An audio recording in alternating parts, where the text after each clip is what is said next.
मरने से पहले एक व्यक्ति ने अपने बेटे को चांदी के सिक्कों से भरा एक थैला दिया और बोला, बेटा जब भी ये सिक्के खत्म होने लगे बस ये 4 शब्दों की विशेष प्रार्थना दोहरा देना, थैला फिर से भर जाएगा। पिता ने बेटे के कान में वो 4 शब्द कहे और सदा के लिए आंखें मूंद ली। वो वर्षों तक उन सिक्कों को खर्च करता रहा।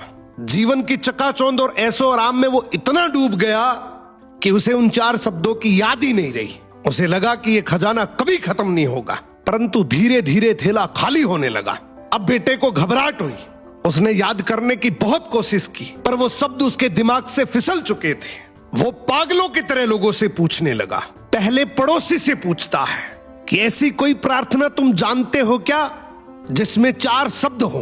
पड़ोसी बोला, हाँ मैं एक 4 शब्दों की प्रार्थना जानता हूं, ईश्वर मेरी मदद करो। उसने वो शब्द कई बार दोहराए लेकिन चांदी के सिक्के नहीं बढ़े तो वो बहुत दुखी हुआ। फिर एक धर्मगुरु से मिला। उसने बताया कि ईश्वर तुम महान हो, मगर इसके दोहराने से भी थैला नहीं भरा। फिर वो एक नेता से मिला।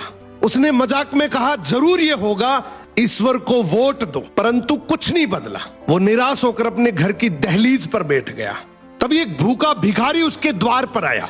लड़के के पास खुद के लिए भी बहुत कम बचा था, फिर भी उसने अपना बचा हुआ भोजन उस भिखारी को दे दिया। भोजन करने के बाद भिखारी की आंखों में चमक आई। उसने तृप्त होकर बर्तन लौटाया और हाथ जोड़कर कहा, हे ईश्वर तुम्हारा धन्यवाद। लड़का चौंक उठा। उसने सोचा यही वो चिर परिचित शब्द थे। उसने दोहराना शुरू किया, हे ईश्वर तुम्हारा धन्यवाद। देखते ही देखते उसका थैला फिर से चांदी के सिक्कों से लबालब भर गया। तब उसे समझ आया, जब उसने किसी की मदद की तभी वो प्रार्थना उसे याद आई।